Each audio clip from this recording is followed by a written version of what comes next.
Welcome all. இன்னைக்கான வீடியோனா நானும் என்னோட ஃபேமிலி மெம்பர்ஸும் சேர்ந்துட்டு எங்களுடைய குலதெய்வம் கோயிலுக்கு பொங்கல் வைக்கிறதுக்காக கிளம்பிட்டோம். ஸோ ஒரு வருஷத்தில் அட்லீஸ்ட் ஒரு வாட்டியாச்சும் குலதெய்வம் கோயிலுக்கு போகணும் அப்படின்னு வந்து ஒரு இது இருக்குது. ஸோ வந்து ஒன்று தை மாதம் போனோம், அங்கே மிஸ் ஆகிடுச்சுன்னா ஆடி மாதம் பொங்கல் வச்சுருவோம். ஸோ இந்த வருஷம் வந்துட்டு தை மாதம் போக முடியல. ஸோ அதனால் ஆடி மாதம் பிளான் பண்ணி ஒரு வழியாக வந்து பொங்கல் வைக்கிறது வந்தாச்சு. ஸோ சூலூர்பேட்டை தான் எங்களுடைய குலதெய்வம் கோயில் இருக்குது, செங்காலம்மன் அப்படின்னு சொல்லிட்டு. ஸோ இங்கே வந்து நிறைய புதுசாக கட்டியிருக்காங்க. நாங்கள் லாஸ்ட் டைம் வந்ததுக்கும் இந்த டைமுக்கு லிஃப்ட்லாம் போட்டிருக்காங்க. இதுதான் எங்களுடைய கோவிலுக்கு என்ட்ரன்ஸ்லேயே பக்கத்தில் ஸ்லிப்பர்ஸ்லாம் வந்து ரிமூவ் பண்ணி அங்கே நம்ம சேஃப்டியாக வச்சுக்கலாம். அங்கேயே வந்து டோக்கன் மாதிரி கொடுத்துருவாங்க. ஸோ அங்கே கொடுத்துட்டு நம்ம உள்ள வந்து என்ட்ரன்ஸ்லேயே இவ்வளோ பெரிய டோர் இருக்குல்ல, இந்த டோருக்கு ஒரு ஸ்டோரி இருக்குது. ஸோ அதை கண்டிப்பாக இந்த வீடியோ எண்டில் நான் சொல்கிறேன். ஏன்னா இந்த ஒரு டோரில் அவ்வளோ பெரிய மேஜிக்கல் மூமெண்ட் இருக்குது. ஸோ அதனால தான் சொல்கிறேன். ஸோ யாரும் ஸ்கிப் பண்ணாமல் வீடியோ ஃபுல்லாக பாருங்கள். ஸோ கோவிலுக்குள்ளே வந்ததும் நம்மளுக்கு இப்படி தான் இருக்கும் வியூ. அங்கேயே நம்மளுக்கு வந்து கடைலாம் இருக்கும். அந்த கடையில் மீன்ஸ் நிறைய கடை இருக்காது, அந்த ஒரு கடை தான். ஆனால் அந்த ஒரு கடையிலேயே நம்மளுக்கு தேவையான பொருள் எல்லாமே இருக்கும். சாமிக்கு சாத்துறதுக்கு மாலை, அர்ச்சனை எல்லாமே அதுலேயே இருக்கும். பக்கத்துலேயே நம்மளுக்கு வந்து இந்த பொங்கல் வைக்கிறதுக்கு கட்டை அதெல்லாம் வந்து சேல் பண்ணிட்டு இருப்பாங்க. ஸோ உள்ளே வந்துட்டோன்னா நம்ம எதுக்குமே வெளியே போக வேண்டிய அவசியமே இருக்காது. ஸோ எல்லாமே வந்துட்டு நம்மளுக்கு கோயிலுக்குள்ளே அவைலபிளாக இருக்குது. ஸோ எல்லாத்துக்குமே தனித்தனியாக வந்து கட்டியிருக்காங்க. மண்டபம் தனியாக இருக்குது, அண்ட் இந்த பொங்கல் வைக்கிறதுக்குன்னு தனியாக ஒரு ரூம் மாதிரி போட்டு கொடுத்துருக்காங்க. அதுலேயே வந்துட்டு நம்மளுக்கு அடுப்பும் போட்டு கொடுத்துருக்காங்க. அதுக்கு அப்படியே ஆப்போசிட்டில் வந்துட்டு இந்த ஆடு அதுக்கப்புறம் இந்த கோழி இதெல்லாம் வெட்டுறதுக்கும் தனியாக ஒரு பிளேஸ் வந்து கொடுத்துருக்காங்க. ஓகே ஃபைன், நம்ம வந்து பொங்கல் வைக்க ஸ்டார்ட் பண்ணியாச்சு. அண்ட் ஒன் மோர் திங், நம்ம வீட்டில் இருந்து வரும்போது இந்த கரண்டி, தட்டு, கிண்ணம் லைக் அந்த மாதிரி சின்ன சின்ன ஐட்டம்ஸ்லாம் மட்டும் நம்ம வீட்டில் இருந்து எடுத்துகிட்டு வர்றது கொஞ்சம் பெட்டராக இருக்கும். ஏன்னா அங்கே வந்துட்டு சின்ன சின்ன விஷயத்துக்குலாம் நம்மளுக்கு கிண்ணம் தட்டுலாம் போய் வாங்கிட்டு இருக்க முடியாது, அண்ட் அதுக்கிட்ட அவைலபிளாகவும் இருக்காது. இங்கே வந்து இதெல்லாம் விற்க மாட்டாங்கல்ல. ஸோ அதனால் பெட்டர் நம்ம சின்ன சின்ன விஷயம்லாம் நம்ம வீட்டில் இருந்தே எடுத்துகிட்டு வர்றது ஓகேவா இருக்கும்னு நான் நினச்சேன் அங்கே. ஏன்னா அங்கே குங்குமம் கொட்டி இது பண்ணுறதுக்குலாம் அங்கே எதுவுமே இல்லையா. ஸோ அதனால் ஆளுக்கு ஒரு கையில் அரிசி போட்டு பொங்கல் வைக்க ஸ்டார்ட் பண்ணிட்டோம். இவங்க 2 பேரும் வந்துட்டு நானும் ஹெல்ப் பண்ணுறேன் அப்படின்னு சொல்லிட்டு எங்கள் அம்மாவுக்கு வந்து ஹெல்ப் பண்ணிட்டு இருந்தாங்க. ஓகே ஃபைன், இப்போ நம்ம கோவிலில் இருக்கிற ஹிஸ்ட்ரியை பார்ப்போம். ஹிஸ்ட்ரிக்கு முன்னாடி நம்மளுக்கு எப்படி இந்த சாமியோட பேர் இப்படி வந்துச்சு, செங்காலம்மன் எப்படி வந்துச்சு அப்படிங்கிறத பார்ப்போம். ஸோ ஃபஸ்ட்டு எப்படி இருந்துச்சுன்னா தட்சிணகாளி, தென்காளி அப்படிங்கிறது தான் அவங்களுடைய நேமாக இருந்திருக்கு. ஸோ போக போக போக போக செங்காளி அப்படின்னு வந்து மாறி இருக்கு. இப்போ செங்காலம்மா அப்படின்னு மாறி இருக்கு. ஸோ இதுதான் அவங்களுடைய நேமு. தட்சிணகாளி, தென்காளி, இது போகிற போக்கில் அப்படியே வந்து செங்காளி, செங்காலம்மன் அப்படின்னு வந்து மாறி இருக்கு. ஸோ இதுதான் அவங்களுடைய பேர்.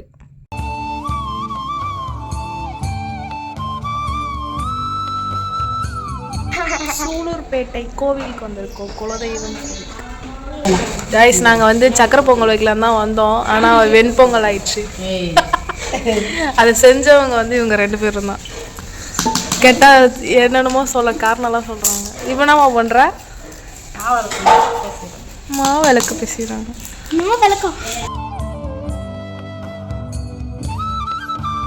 நெக்ஸ்ட் வந்து செங்காலம்மன் எப்படி தோன்றி வந்தாங்க, அவங்களுடைய புராணம், அவங்களுடைய ஹிஸ்ட்ரி என்ன அப்படிங்கிறத பற்றி பார்க்கலாம். கலங்கி அப்படின்னு ஒரு ஆறு இருக்குது. அந்த ஆற்றுல வந்துட்டு நிறைய குட்டி குட்டி பசங்கள்லாம் வந்துட்டு குளிச்சுட்டு இருக்காங்க. அப்படி குளிச்சுட்டு இருக்கும் போது ஒரு சிறுவனுக்கு வந்துட்டு இந்த மாதிரி ஒரு சிலை வந்து தட்டுப்படுது. அப்படி பட்ட உடனே அவன் வந்து சுதாரிச்சுட்டு அங்கே இருக்கிற பசங்க கிட்டலாம் அவன் சொல்லியிருக்கா. அதுக்கப்புறமா கிராமத்து மக்கள் கிட்ட, அவங்க அப்பா அம்மா ஊர் மக்கள் கிட்டலாம் போய் சொல்லி இப்படி ஒரு சிலை இருக்குது நான் பார்த்தேன் அப்படின்னு சொல்லி அதை எடுக்க முயற்சி பண்ணியிருக்காங்க. ஆனால் அங்கே யாராலையுமே அந்த சிலையை நவுத்து கூட முடியல. அதுக்கப்புறமா மறுநாள் அங்கே ஒரு பூஜை பண்ணி அதுக்கப்புறமா அந்த சிலையை வந்து எடுத்திருக்காங்க. அந்த சிலை தான் வந்து இப்போ கருவறையில் இருக்குது அப்படின்னு வந்து சொல்கிறாங்க. ஸோ இது வந்து நம்பப்படுது, இந்த மாதிரி தான் வந்திருக்கு அப்படின்னு. இது வந்து இவங்களோட ஹிஸ்ட்ரியாக வந்து நம்பப்படுது. இது மட்டும்தான் புராணத்தில் இருக்கா அப்படின்னு கேட்டிங்கன்னா கண்டிப்பாக கிடையாது. இதை விட பயங்கரமாக பிரம்மாண்டமாக ஒரு விஷயம் இருக்குது. அது என்ன அப்படின்னா நீங்கள் பார்த்துட்டு இருக்கீங்கல்ல, இந்த மரம் தான். ஸோ இந்த மரம் வந்து ஆலமரம். சுமார் 400 வருஷமாக இந்த மரம் இருக்குது அப்படின்னு வந்து நம்பப்படுது. இந்த ஆலமரத்தோடைய ஐதீகம் என்னன்னா, நம்ம செங்காலம்மன் வந்துட்டு பக்தர்களுடைய கனவுல போயிட்டு இந்த ஆலமரத்தில் நான் குடியிருக்கேன் அப்படின்னு வந்து உணர்த்திருக்காங்க. பக்தர்களும் அன்னிலிருந்து இப்போ வரைக்குமே வந்து அந்த கோவிலில் இருக்க அந்த மரத்துக்கு வழிபாடு செஞ்சு வணங்கிட்டு தான் இருக்காங்க. அவங்கள தொடர்ந்து வர எல்லாருமே, ஈவன் நாங்களுமே அன்னைக்கு போயிட்டு அந்த மரத்துக்கு வழிபாடு செஞ்சுட்டு தான் வந்தோம்.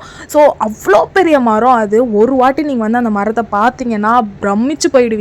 இன்னொரு முக்கியமான ஒரு விஷயம் அது என்னன்னா, நான் வீடியோ ஸ்டார்டிங்கில் சொன்னல, இந்த கதவுக்கு ஒரு கதை இருக்குது, அதை வந்து நான் வீடியோ எண்டில் சொல்கிறேன் அப்படின்னு சொல்லியிருந்தேன்ல. ஸோ அது என்ன அப்படிங்கிறத நான் இப்போ சொல்கிறேன். ஏன்னா இந்த மரத்தை ஒட்டி தான் அந்த கதை வந்து இருக்கும். ஸோ அது என்னென்னா, நம்ம கோவில், அதாவது செங்காலம்மன் கோவிலில் டோர் அப்படிங்கிறது ஒன்று கிடையவே கிடையாது.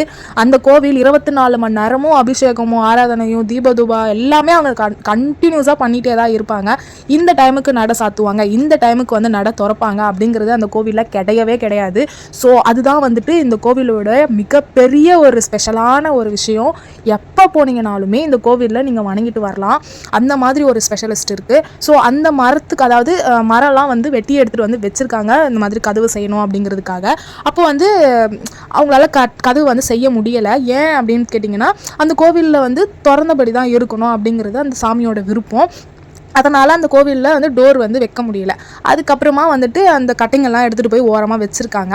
அந்த இடத்துல நடமாட்டம் எதுவும் இல்லை அப்படிங்கிற போது என்ன ஆயிருக்கு, அந்த கதவை வந்து கொஞ்ச நாளில் அப்படியே செடியாக முளைச்சிருக்கு. அப்படியே ஒரு மரமாக வந்து ஒரு ஆலமரமாக தோன்றியிருக்கு. அந்த ஆலமரம் தான் இந்த ஆலமரம் அப்படின்னு வந்து அதையும் நம்பப்படுது. எவ்வளோ பெரிய பிரச்சனையாக இருந்தாலும் சரி, எவ்வளோ பெரிய வேண்டுதலாக இருந்தாலும் சரி, கல்யாணம் ஆகணும், குழந்தை பிறக்கணும், கடன் தீரணும், அப்படி இப்படின்னு எவ்வளோ பெரிய கனவு இருந்தாலும் சரி, இந்த ஒரு மரத்தை நம்ம ஒரு வாட்டி சுற்றி வந்து வழிபட்டோம் அப்படின்னா கண்டிப்பாக அது வந்து நடக்கும் அப்படின்னு வந்து எல்லாருமே நம்புறாங்க. நானுமே நம்புறேன். ஏன்னா அந்த மரத்தை பார்க்கும் போதே உங்களுக்கு அவ்வளோ பெரிய ஒரு ஃபீல் வரும். நான் சாமியை கருவறையில் பார்த்துட்டு நெக்ஸ்ட் எப்படா அந்த மரத்தை பார்ப்போம் அப்படிங்கிற மாதிரி வந்தால் எனக்கு தோணும். சாமிக்கு ஈக்குவலாக அந்த ஒரு மரத்தை வந்து நானுமே பார்ப்பேன், நம்புறேன்.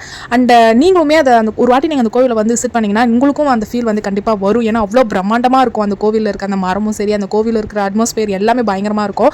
ஒரு மாதிரி சாந்தமாக இருக்கும். நீங்கள் கண்டிப்பாக விசிட் பண்ணி பாருங்கள். அண்ட் இவ்வளோதான் எனக்கு தெரிஞ்சது. இதெல்லாம் எனக்கு எங்கள் அம்மா அவங்களாம் சொல்லி எனக்கு தெரிஞ்சது. ஸோ இதை விட இன்னும் நிறைய இருக்குது அப்படின்னு ஏதாவது இருந்துச்சுன்னா கண்டிப்பாக எனக்கு வந்து ஷேர் பண்ணுங்கள், நானும் தெரிஞ்சுக்கிறேன். And that's it guys. சூலூர்பேட்டைக்கு போகணும்னு முடிவு பண்ணியிருக்கிறவங்களுக்கு இந்த வீடியோ ரொம்ப யூஸ்ஃபுல்லாக இருக்கும்னு நம்புறேன். ஏன்னா ஒரு இடத்துக்கு போகணும் அப்படின்னு நம்ம முடிவு பண்ணிட்டோம்னா அந்த இடத்துல என்ன இருக்குது, என்ன ஸ்பெஷல் அப்படிங்கிறத தெரிஞ்சுக்கிட்டு போனோம்னா நம்ம அங்கே போயிட்டு அதில் எக்ஸ்ப்ளோர் பண்ணுறதுக்கு கொஞ்சம் ஈஸியாகவும் இருக்கும், கொஞ்சம் ஆர்வமாகவும் இருக்கும். ஸோ அந்த வகையில் இந்த வீடியோ உங்களுக்கு ரொம்ப யூஸ்ஃபுல்லாக இருக்கும் அப்படின்னு வந்து நான் நம்புறேன். That's it guys. இந்த வீடியோ இதோட முடிஞ்சிச்சு. கண்டிப்பாக இந்த வீடியோ உங்களுக்கு பிடிச்சிருந்ததுன்னா லைக் பண்ணிக்கோங்க, ஷேர் பண்ணிக்கோங்க. பாய்.